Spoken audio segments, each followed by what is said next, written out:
Om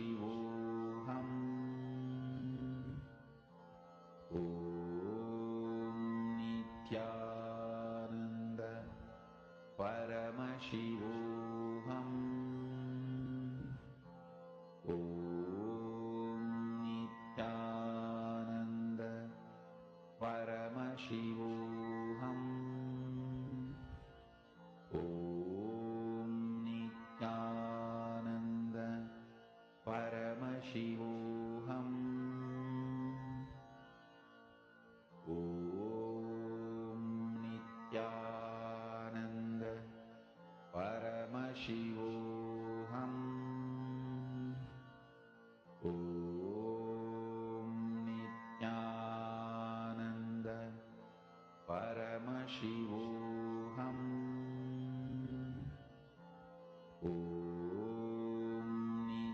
Nityanandam, now as all of you have finished manifesting, let's move to the next and a very important session for today's initiation, where we're going to learn about the technology of spiritual healing.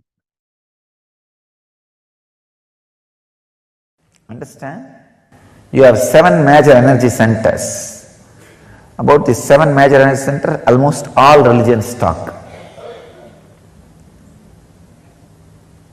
The 8th energy center, where all these 7 merge, become one with, is what is Anandagandha. That is why I say it is not even a separate chakra, it is a space, source of superconscious energy, where the matter comes in direct contact with consciousness, where the consciousness is directly touching the matter.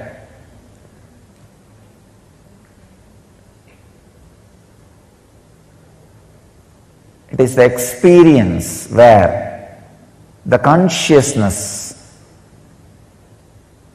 has samyoga into matter, where matter has samyoga with consciousness.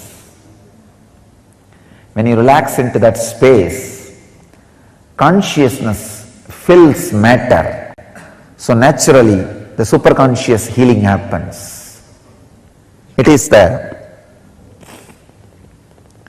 highest happening which can happen to matter, not just physical healing or mental healing, radiating pure consciousness. The source of Anandagandha,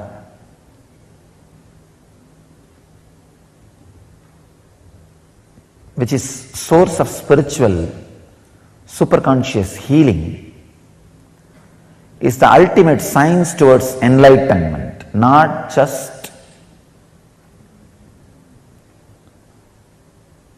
physical healing or mental healing. Physical healing also happens because your very DNA structure gets re-altered when you relax into superconscious state. The other day I was reading a book, The Biology of Belief. A great scientist who has done a great service to spiritual tradition.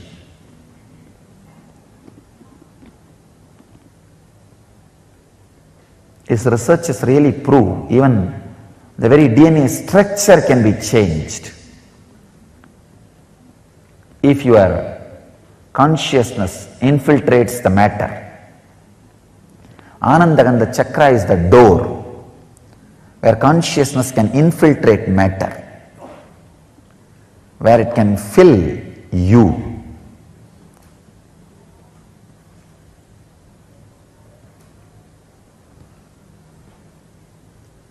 Where it can give you the extraordinary conscious experience, means breakthrough in human consciousness. I tell you, even the definition of enlightenment I am updating and upgrading. Understand, I am not only updating the definition of enlightenment, I am upgrading the experience of enlightenment to human bodies.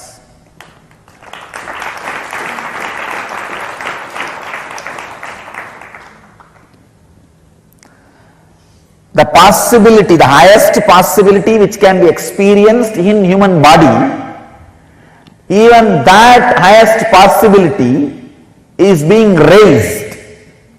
That is why I am saying, I am upgrading the highest conscious happening on the human body. I am breaking the very consciousness on which they are standing.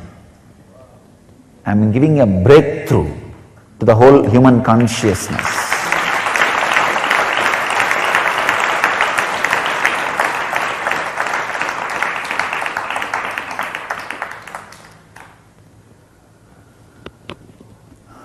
I am inviting all the people who feel the sacredness of my work, my contribution to the human society,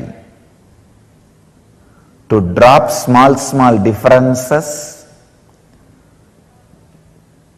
to drop all these petty ideas, one or two if you carry, and gather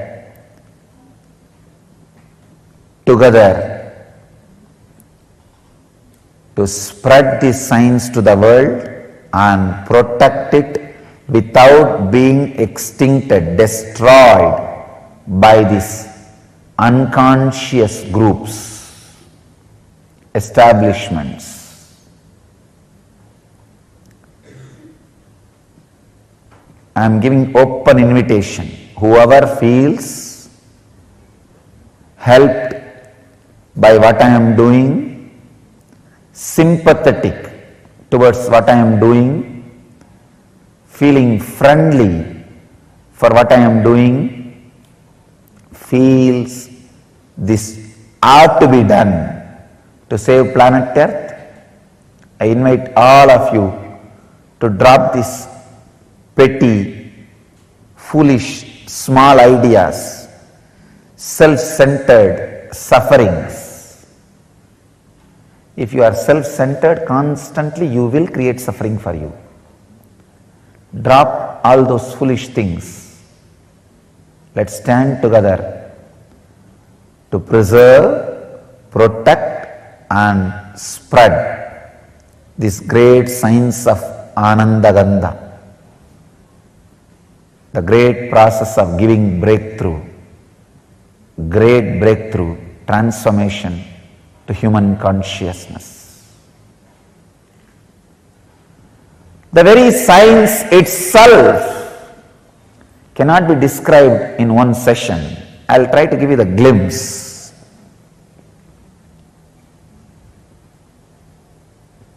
The higher you move in your chakras, the more subtle you become.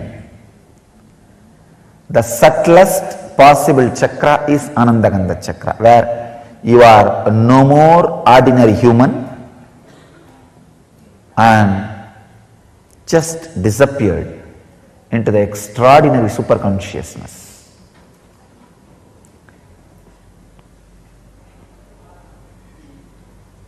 The technique or the process is two. One, if it has to be done just by your effort, unclutching. If it can be done with my effort also, process. If it has to be done only by me, initiation.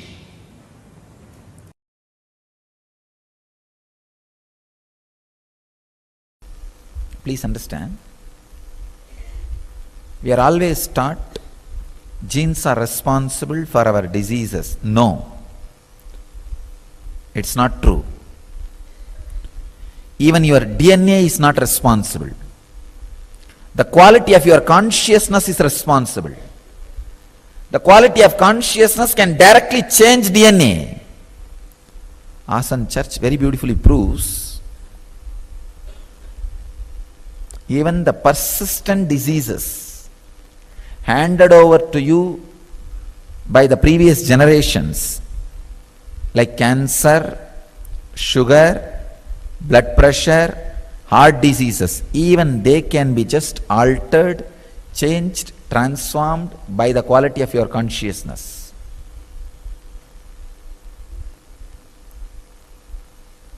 Another research proves only 35% of Your DNA is responsible only 35% for what you are, who you are, how you are, and all the major factors like your longevity, disease, health and everything. Only 35%. The science of epigenetics and the epigenome opens a new door to the great truths declared by Patanjali and Swatmarama. Patanjali in Raja Yoga Sutras and Swatmarama in Hatha Yoga Sutras.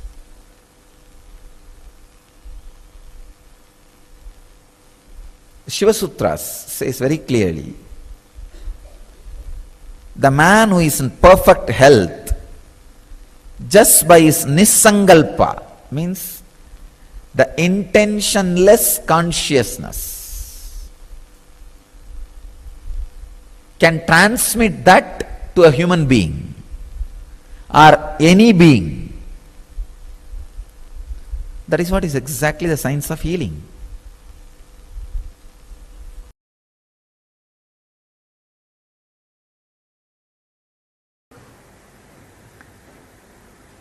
If I have to give one example, I can give the example of Gandhari in Mahabharata giving birth to 101 kids, 100 male and 1 female.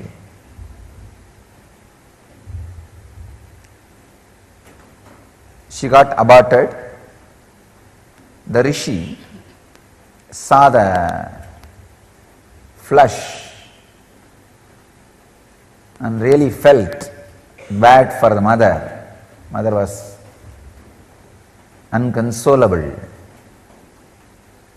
So he makes 100 pots filled with ghee and different herbs, and the stem cell, the same process used in stem cell, the human cloning, first human cloning happened on the planet Earth, and 101 beings came out of the 101 pots, 100 male and 1 female.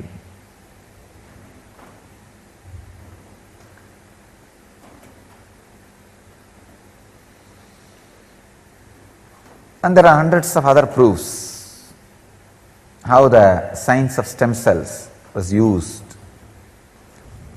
Understand? In body, 2 things. One, stem cell production. Second, early stem cell production means a different quality of stem cell which becomes part of the body, organs of the body. Same way in the cosmos, 2 things are happening. One, creation of different planets.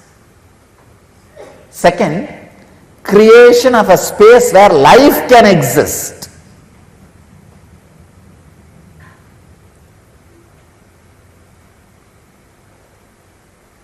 Compassion is responsible for one planet becoming many planets. Let me enjoy myself. That mood is responsible for creating a space where life can happen. I can say at least few million spaces exist in the cosmos where life is existing. Where life is existing. Same way, in the microcosm, in the body, for stem cell to become many, the reason is bhakti, the devotion. Second thing, how the early stem cell production happens. The stem cells which become part of your organs. I saw surrender. Surrender is nothing but the devotion which became part of your biomemory. The stabilized devotion is surrender. Surrender means, see, devotion means where you and the person or the object or the space to which you are devoted both exist. But in surrender, you say, let you exist, that's enough. Nothing else is required. I am so happy to dissolve in you. Just be lost in the sweetness which happens in my mouth when I remember you. I am ready to lose myself in that sweetness, in that joy, in that taste. Surrender makes early stem cells which becomes part of your organs.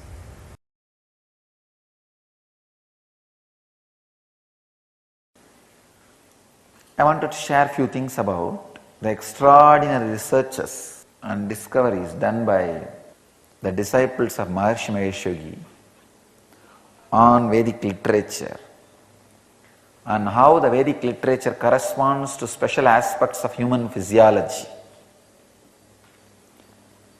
Beautifully they proved 40 branches of Vedic literature in structure and function matches the human physiology, like various organs, organ systems and nervous systems, by Professor Tony Nader. Very beautifully in his research says that human body is a replica of Vedas, and the Vyakarana in Vedic literature is hypothalamus of the brain and Nyaya is thalamus of brain. And another one very important research is they have done research on the cancer cells to determine the influence of Samaveda and rock music on it.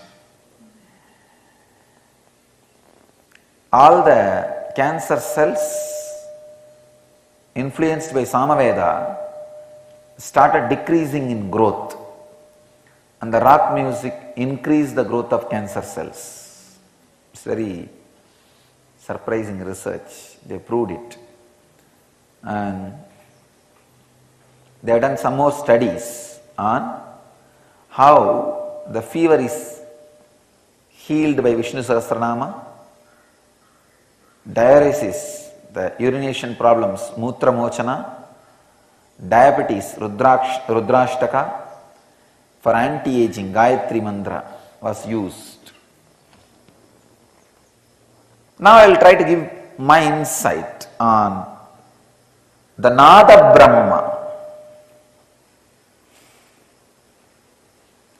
It's a sound which is source of everything. So when the sound vibrations are altered, the whole consciousness is altered.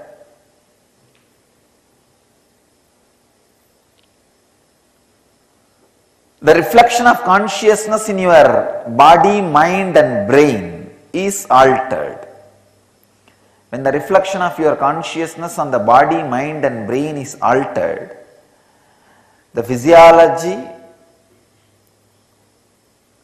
of the body, mind and brain gets altered. Please understand, when I say physiology of a mind, I mean mind does have a physiology. It has a clear structure.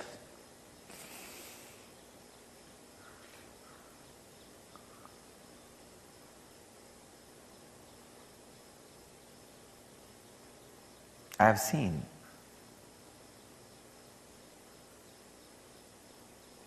Raghupati Yogi, my yoga master,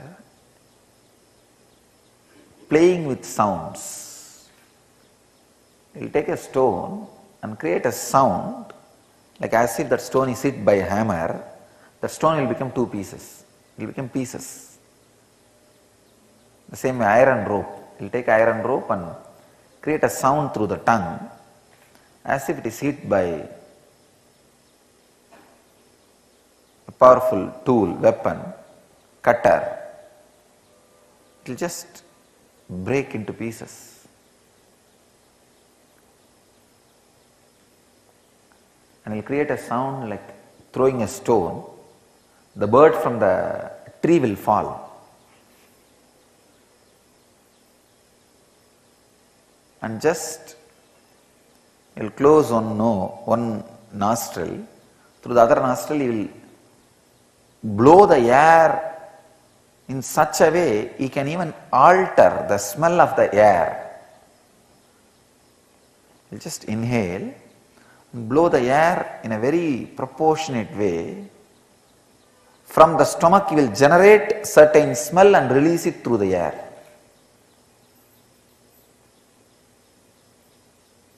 I've seen. He used to make Siddha medicines also, for which he needs snake venom, snake poison. So he will just do some kind of a pranayam, create a sound and release a particular smell through the nose. The snakes will automatically come near him as if they are in the sexual orgasm. When the snakes get into the intercourse, two snakes, they will roll on the ground and they will move just by rolling. Only if you have seen, if you are from Indian village and seen, you will understand what I am talking. They will not move like a normal way. They will be rolling on the ground, unmoving. They will completely be rolling, unmoving. I have seen the snakes getting into that kind of an orgasmic mood just by the smell. Just by the smell he releases, they will get into that mood and come towards him as if they are in that ecstasy. And all he will do is he will have a small cup, the stone cup, and he will take that snake and put the mouth and take the venom and release them. Just through sound, he will insert certain sound inside the body and create a smell from the body and release it through the nostrils. First you need to play with silence. Then automatically the whole science of playing with sound will be revealed to you. Playing with silence is the technique to achieve the state of playing with the sound.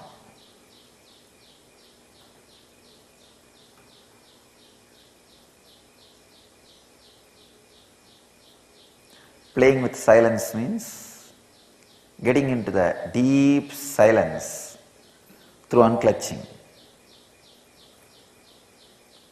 So play with silence by unclutching.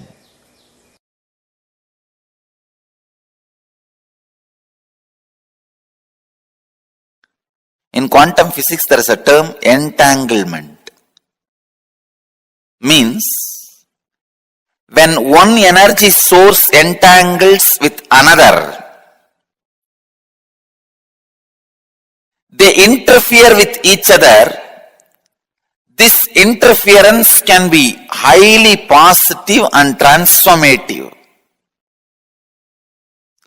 and harmonious. Please understand, if one energy source comes in contact with another, if one energy source entangles with another, they interfere with each other. That interference can be harmonious and highly positive and transforming.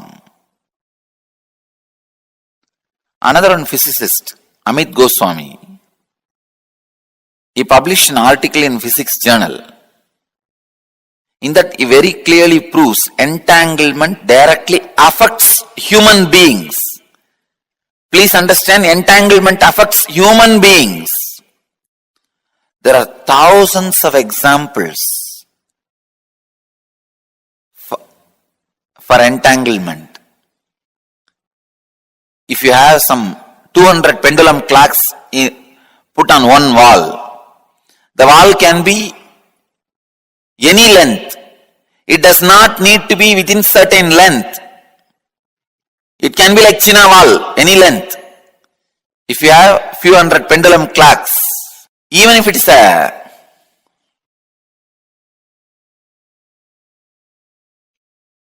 long wall, put hundreds of pendulum clocks and start them all at different times. See, within next few minutes, all the pendulums will swing in synchronicity.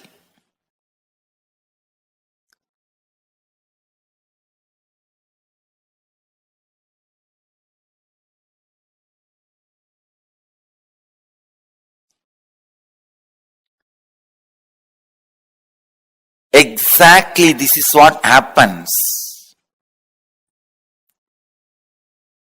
when you come in the breathing space of the healer. Please understand. When you come in my breathing space, this is what happens. Suddenly,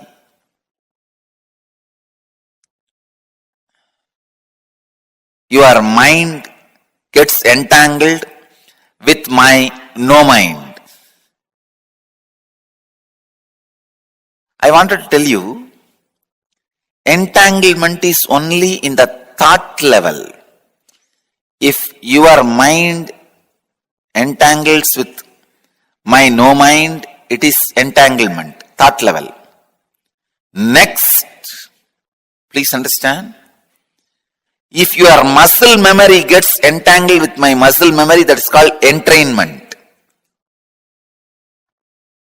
If your biomemory gets entangled with my biomemory, it's called enlightenment.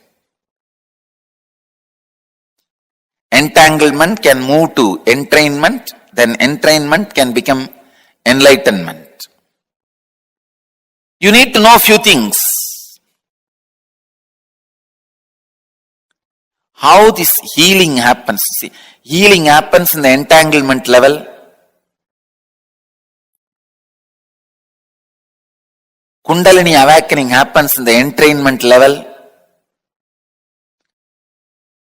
Levitation happens in deeper than entrainment. I can say momentary enlightenment.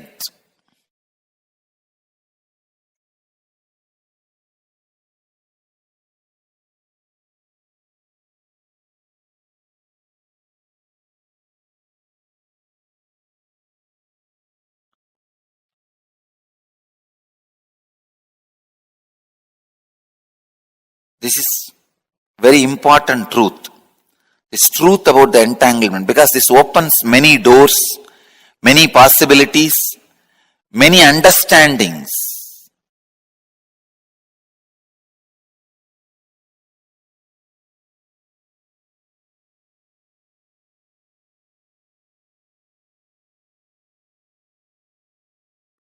How I heal through healers? Because all my healers are pendulum clocks. Any other broken little altered pendulum clock, I add it in one wall. Both clocks start swinging synchronically. Understand? That's all. Each one of my healer is my pendulum clock. If you are little broken, disturbed pendulum clock, if both are hung in one breathing space, your pendulum also starts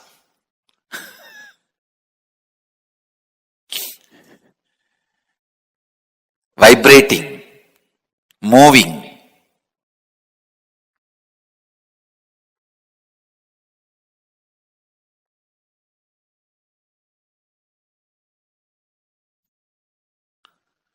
The same tune. And a living practicing healer, please understand, living practicing healer is continuously in entanglement with me. He may be wherever he is. A living practicing healer is continuously in entangle with me. This is what I call physiology of feeling connection. A practicing healer, a healer who lives whatever I am teaching, as long as he retains a feeling connection, the very physiology becomes different.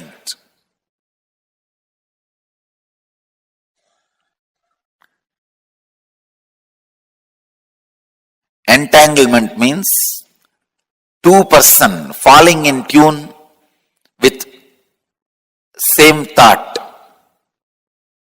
Entrainment means two-person falling in tune with the same idea.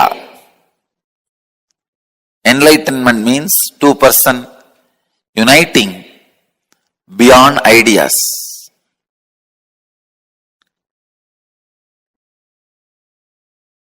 When you unclutch, you are in entangle with me. You are in entanglement with me.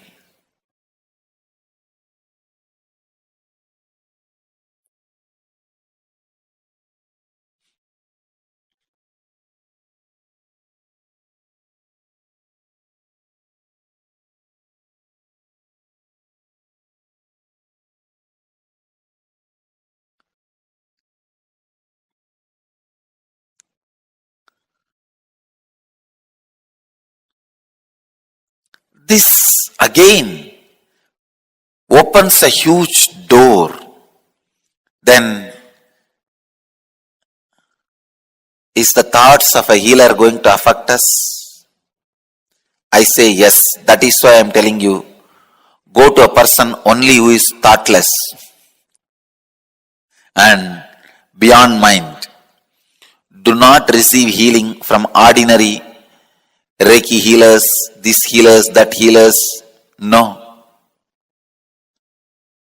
Receive only from enlightened being. And all my healers, during the moment of healing, because they are entangled with me, they represent me, and it is equivalent to you receiving healing directly from me. You don't need to worry at all, doubt at all about my healers. Understand? This is the physiology of feeling connection. When you have a feeling connection, your very physiology is different. And feeling connection has its own physiology.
Nithyananda. How many of you understood the exact science of healing that Swamiji revealed just now? Please understand, this is the exact initiation all of us are going to be receiving today. We're all going to be receiving the initiation into Healer's Initiation. I'd like to start this with a question. Can I ask here, how many of you are receiving the Healer's Initiation for the first time today? Can you all post in the chat, please? Who are all here receiving the Healer's Initiation for the first time today? Ma Prithvi Prasad for the first time. Okay, interesting. Very nice. All the others who are all here, for anyone for the first time? Or is there anyone who wants to request the re-initiation? Because I know many of you here, actually almost every one of you here have received it in the past.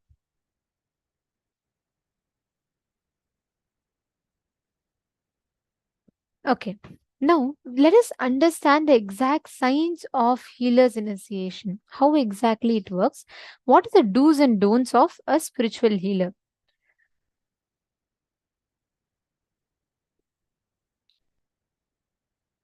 So the first thing is, there are two types of healing, okay? One is healing yourself and healing others.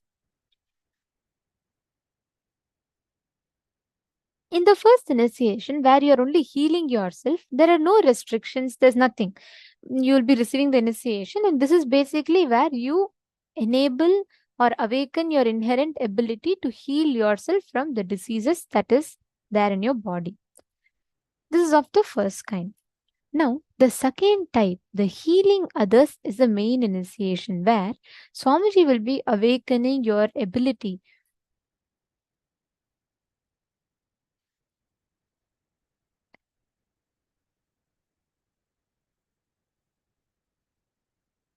to heal another person. So, if you are receiving this initiation of being able to heal others, then you will have to say no to smoking, drinking, or eating any non-vegetarian food. So, this is not like a restriction, but this is a lifestyle. And we will now be later we'll be explaining to you all why as well, but let's quickly first understand each of these. See, when you drink or smoke or eat non-veg, the energy in your body is completely suppressed. When you meditate and practice healing, you will have a beautiful continuous energy flow in your system. Your whole system will literally be experiencing a very beautiful flow of energy. So what happens when you receive the initiation? You are literally awakening that energy. That energy is flowing inside of you. The moment you consume alcohol, the moment you smoke,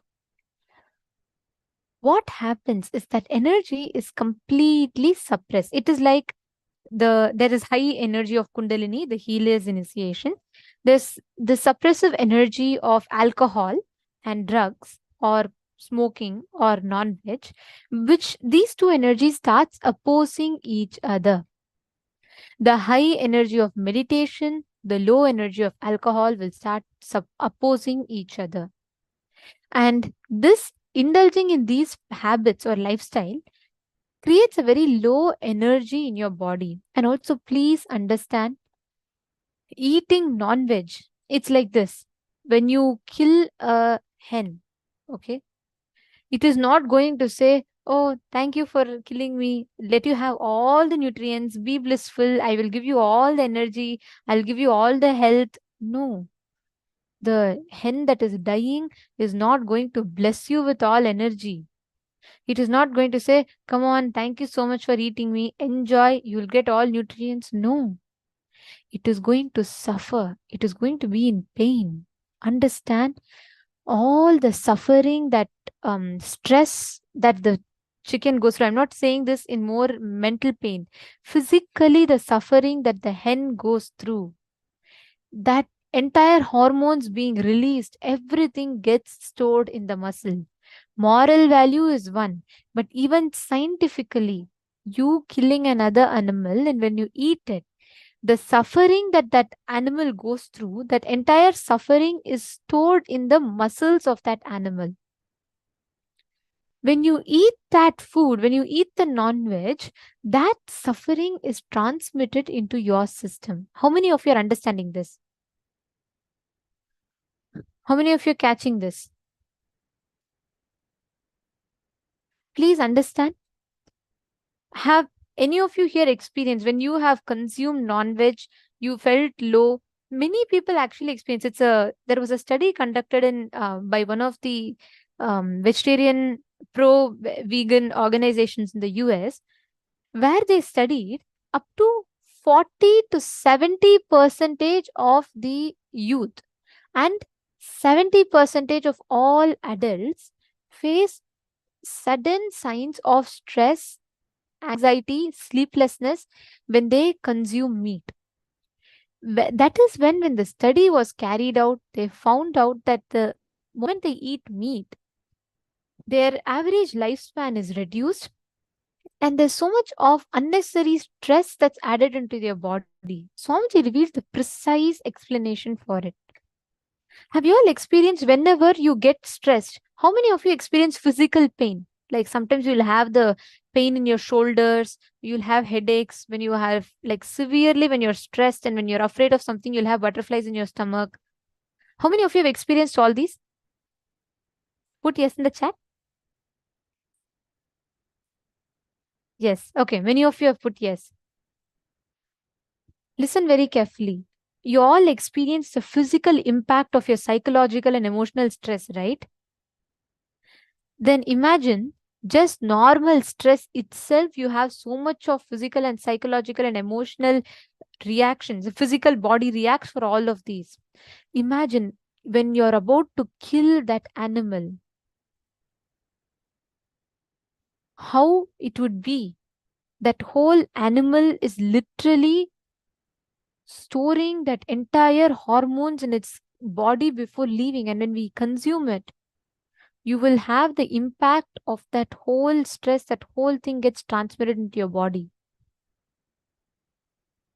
If you have not eaten non-vegetarian, Swamiji tells that's the best thing that you have done, because enlightenment is so much more easier. Just the damage that non-veg causes in the body. Of course, alcohol, any of this.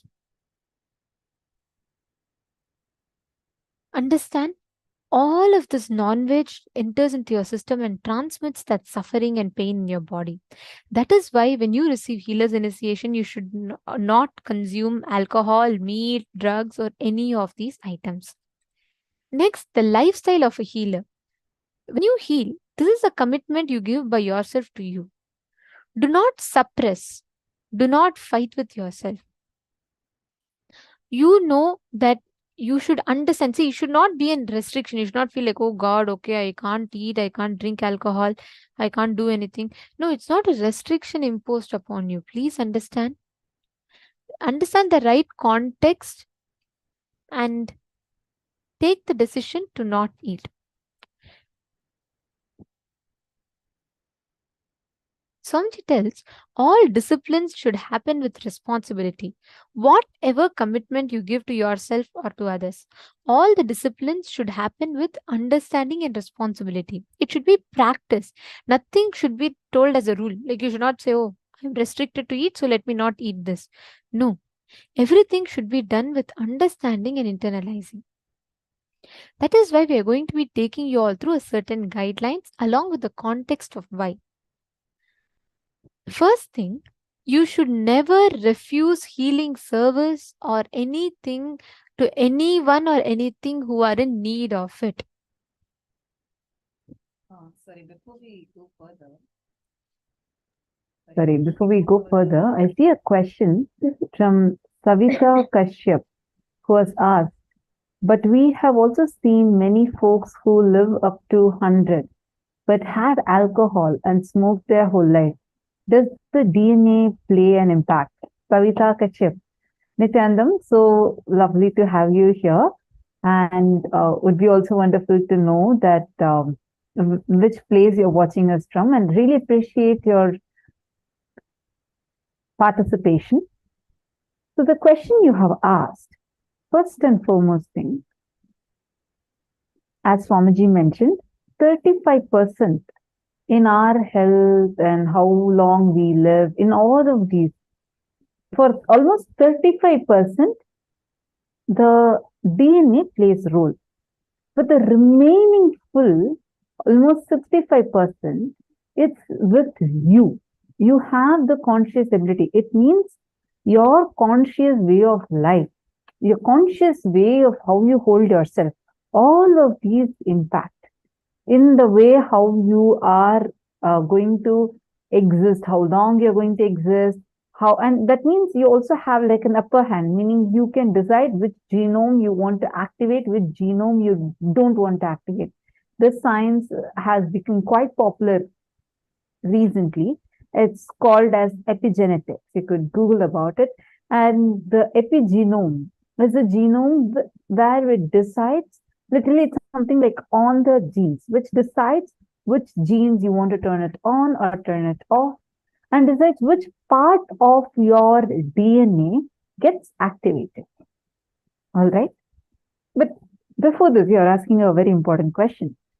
So alcohol and smoking have a, so you're saying, I've seen many folks who live up to 100 but had alcohol and smoked their whole life. Once again, the way we see it matters over here. First, alcohol and smoking destroys your very consciousness, not just your physical body, not just your mental body, but your very consciousness. Second, the lifespan that they could have lived is way much more, that has reduced to how many ever number of years they have lived. We need to understand this, because the life expectancy of many people, especially if you have seen someone from the previous generation, means if you're saying you've seen people who have lived almost up to 100, it's definitely from the previous 2 generations. Which means the life expectancy of the previous 2 generations was much more than what it is today. That life expectancy, if they're almost, even let's say that they are able to live up to 80, they're able to live up to 100, first, how healthy were they living? Because this directly impacts their physical body, physically deteriorates, it destroys your whole body, it destroys the mental health that you carry, and it destroys your very consciousness. Are you understanding, Ma? And it also impacts in a very negative way. It also impacts the lifespan of yours. See, whenever you are in your high energy, especially when you take initiation into healer's initiation, it raises your frequency very high. It gives your energy so high. And at such a high frequency time, if you consume low energy alcohol, low energy meat, it conflicts directly with your high energy. That is why they are asked to avoid it. You're understanding? You can see the people that you're mentioning about, because definitely the lifespan reduces drastically. And even if any of the examples that you've given, you can check what kind of a lifestyle practice that they were living, because that impacts directly in how long they could have lived and how long they were actually able to live. And also, Masi, many times it is not about just the physical health alone. You never know what amount of ups and downs that the mentally they'll go through. All of this happens along with alcohol. Understand, alcohol is always low energy. There could have been other factors that might have contributed to their longevity, but it is not just not just the physically living longer, even the mental health, how they were, the kind of ups and downs that their body goes through, the hormonal impacts. All this has an impact.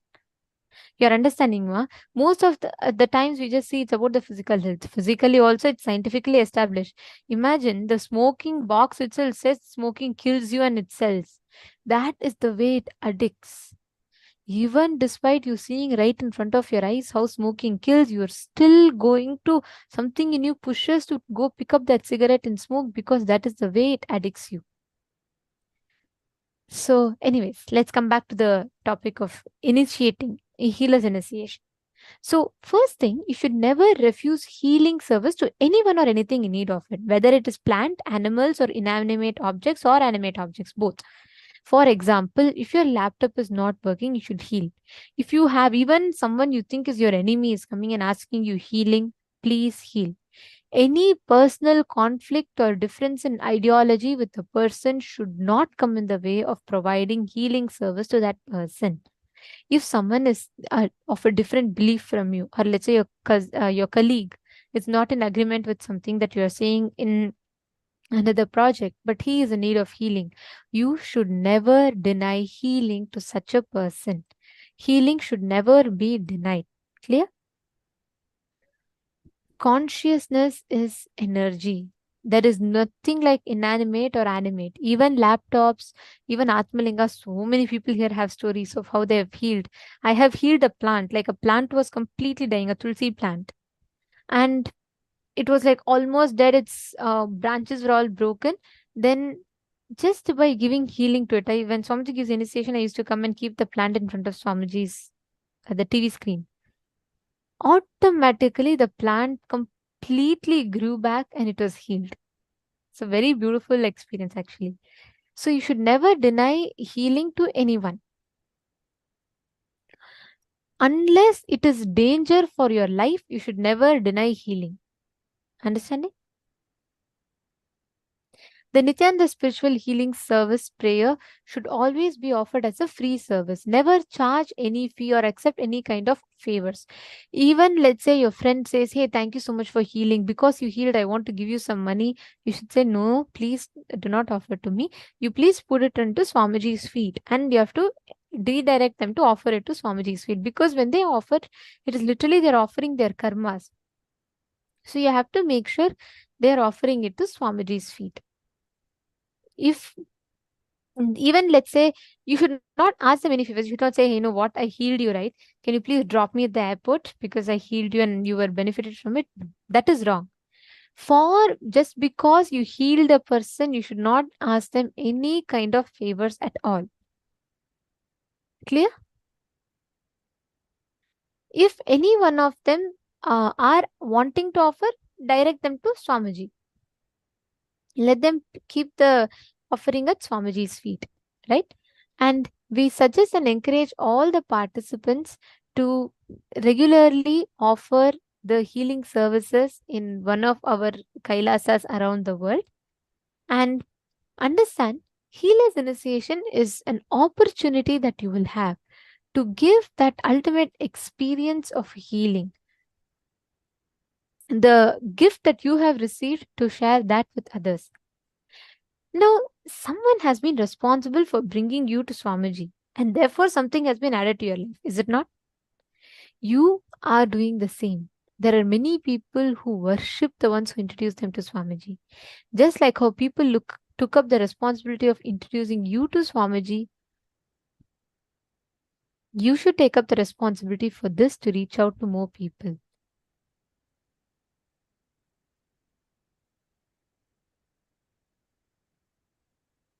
Only if we take up responsibility for everything that happens in our life, we will start expanding.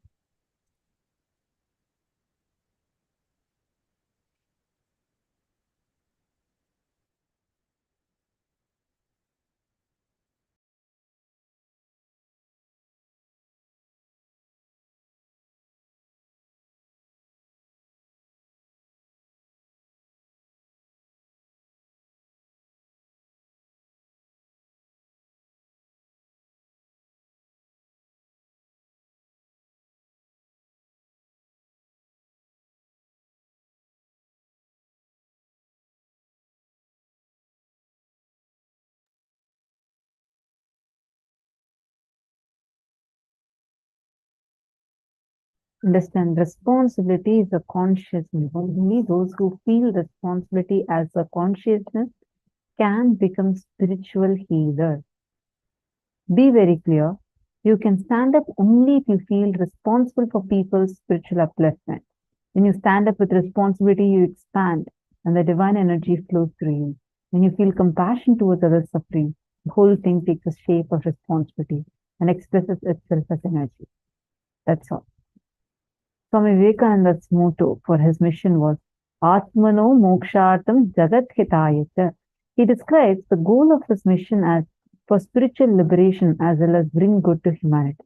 He implies that without taking up the responsibility for the good of the world, you cannot talk of spiritual liberation. Now, let's enter into the procedure for spiritual healing. This within the spiritual healing technique is that it not only helps the person you're healing, but also helps your own spiritual growth. It is actually a very powerful science. Anyone, if you have received healer's initiation, definitely you know what we're talking about, right?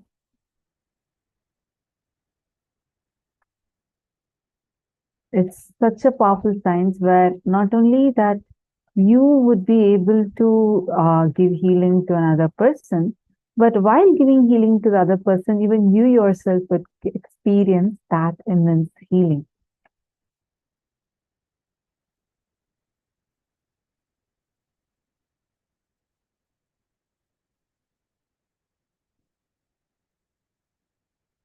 Ma Savita Kashyap is saying, I've also heard of yoga enhancing their life.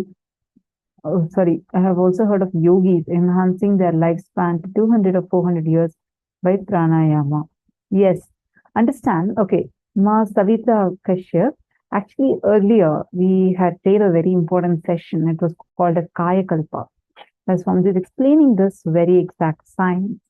And today you will get initiated into that also. And if you have not attended the whole day's program, we highly recommend you to attend the whole day's program. And okay, continue the question. But is that possible? And if so, if they just meditate, they're practically not doing any physical thing to help to others. Pardon my doubts? No. You do not worry about asking your doubts. Feel free. I really appreciate your participation. You can ask your doubts. It is possible for extending your life. It is possible by doing that using yogic techniques. And you're telling a very important statement over here. You're saying that, okay, these yogis also did their yogic practices, but they were just sitting in one corner and meditating. And how do you think that they were able to expand their life so much? And they are practically not helping anyone. You need to understand something very important over here. I know you're asking this question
Mahavakya.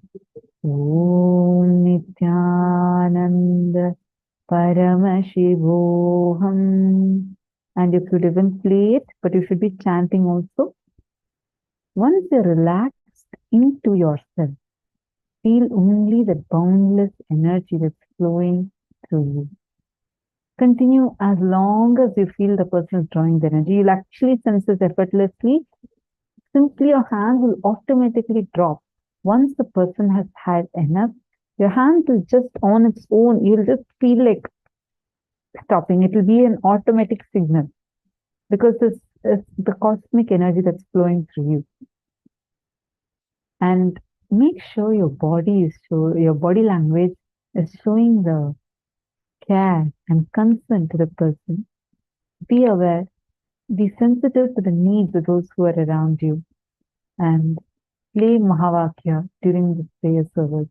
And always make sure that there is a picture of Swamiji in the room that you're giving the healing. Now, important legal disclaimers.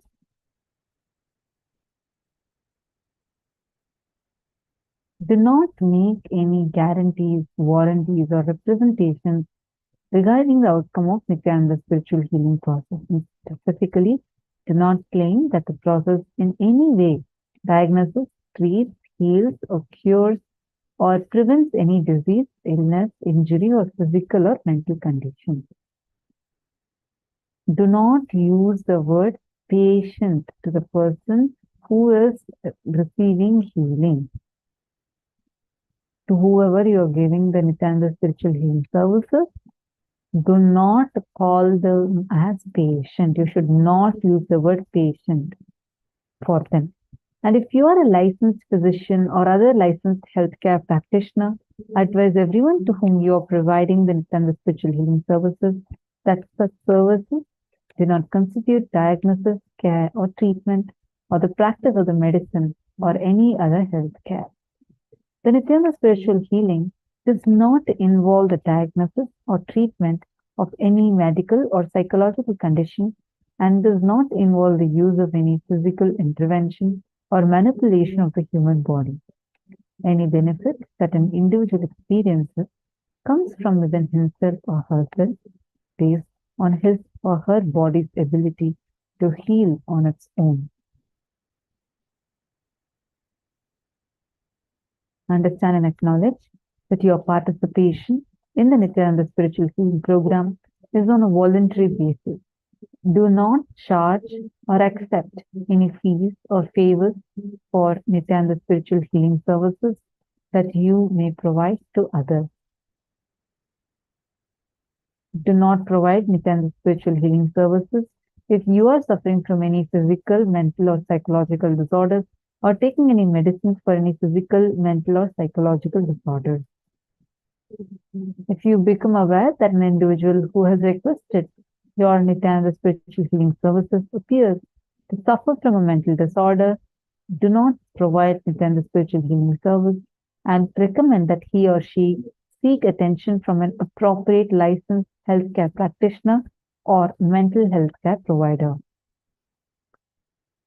If you are a licensed physician or other licensed healthcare practitioner, do not engage or claim to engage in medical diagnosis, care, or treatment, or in the practice of medicine or any other healthcare profession in conjunction with any of your activities as a Nithyananda spiritual healing practitioner.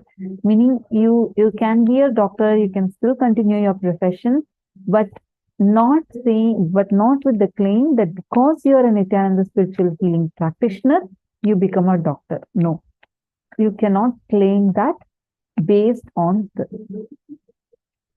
right. Now, we request all of you to take a few minutes and head to paramashivoham.org, kailasa.org/paramashivoham.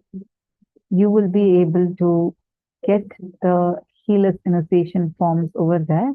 We will also project the direct link for all of you. Our support desk team will be posting this on all of your chats. You all will be able to see that in all of your chats now.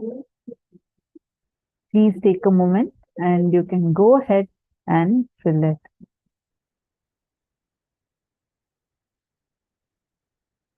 Request all of you to take a few minutes.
all those who are applying for the first time,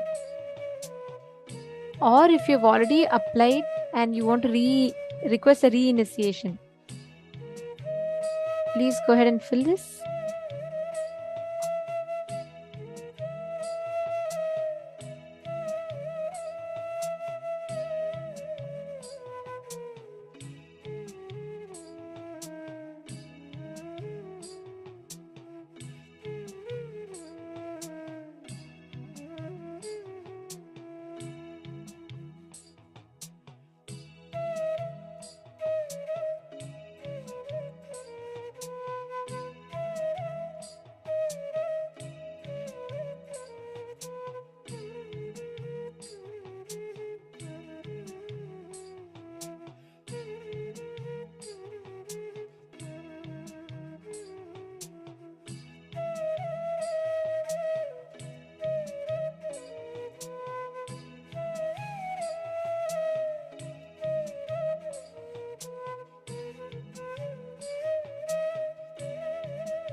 Yes. Please relax. And all of you have filled up. Okay. Can I request all the participants to please confirm if you have filled up the form? If you have filled up the form, please put a yes in the chat, please. This is very important because if you have not filled up this form, then your healer's initiation won't be counted. If you have received the healer's initiation, it won't be counted. You will not receive the healer's initiation. Only by filling this form, you will be receiving the healer's initiation. Yes. Some of the participants on the YouTube that were asking for it.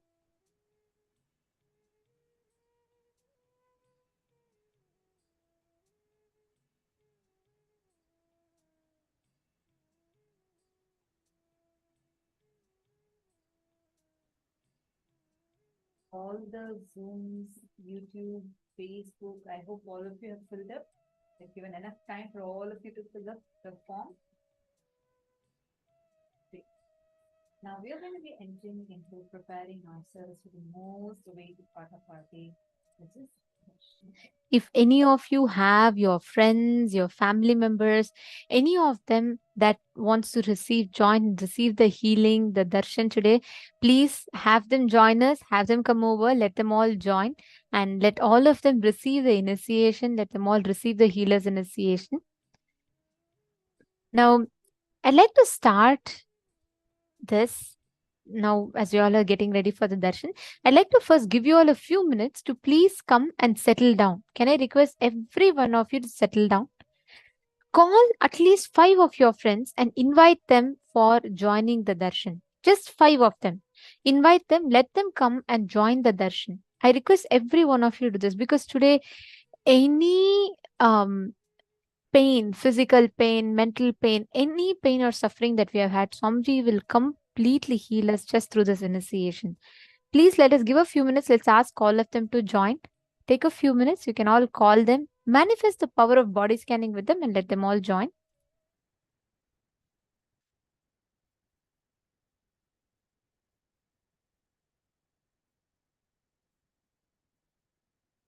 Paramashivoham.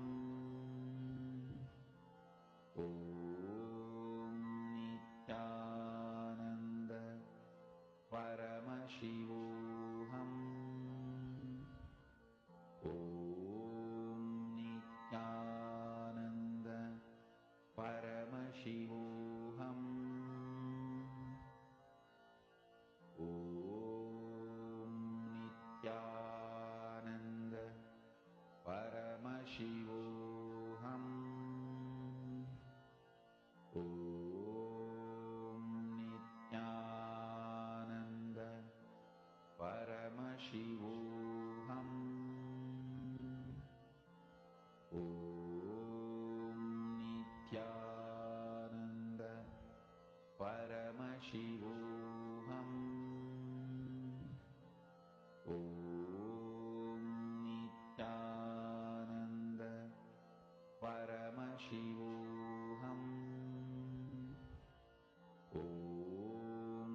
Nithyananda. Paramashivoham. Om Nithyananda. Paramashivoham. Om Nithyananda. Paramashivoham. Om Nithyananda. Paramashivoham. Om Nithyananda.